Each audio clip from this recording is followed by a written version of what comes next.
Hello, this is Danny Scroggins from HOPS. Just a little video update for you of an update to the asset management system in HOPS relating to linear assets. That's things such as track, fencing, drainage, anything that has a start and an end mileage.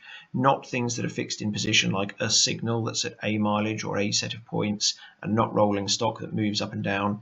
Things that have a yes in this linear from and to mileage column in asset types.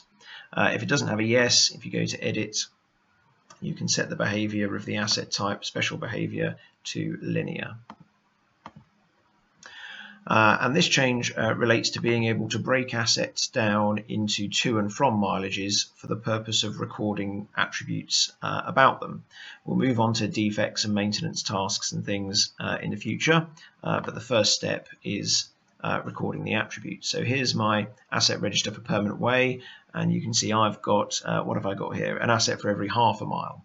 And there's been lots of debate about whether it's best to have one track asset for the whole railway, every mile, every half a mile, every panel, every chain, and whatever you do at the moment is not ideal.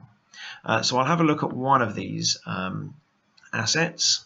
And we're looking down here at the attributes we can record, and at the moment you can see there's nothing recorded about any of them.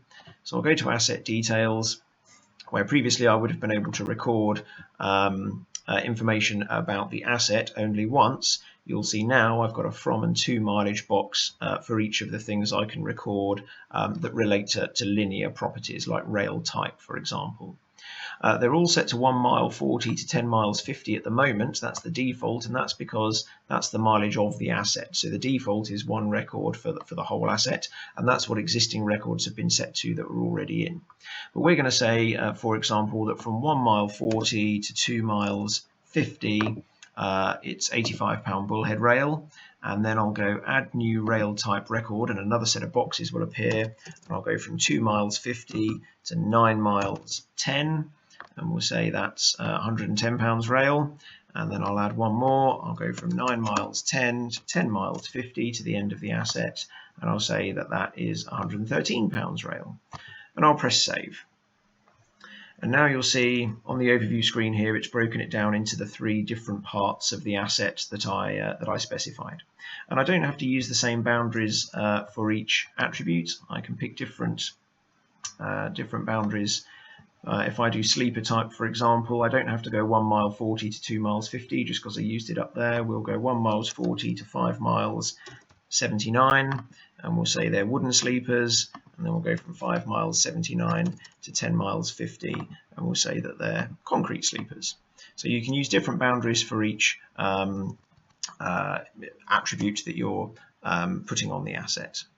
There is a bit of validation in here. So if I just go back in and edit, if I miss a bit out, so we start this one at 2 miles 55. You notice the previous one ended at 2 miles 50. So there's a 5 chains gap in between. It will highlight that you've missed a bit, that there's a part missing there. If you overlap, so let's say we start this one at 2 miles 45, so we overlap by 5 chains with the previous one, then it'll highlight the fact that we've overlapped a little bit, you can see there. And finally, if we go outside the range of the asset, so I'll put this back to 2 miles 50, the asset starts at 1 mile 40. If I say I'm going to start at 1 mile 30, it'll highlight that I've gone outside the asset range. So hopefully you'll have no red text, which means everything's fine. And if you do overlap or miss a bit or go outside the range, you'll get some red text. We'll now move on to work on enabling this to happen in the recording of asset maintenance tasks. It'll take me another couple of days, but I hope you like what we've done so far. Thank you very much.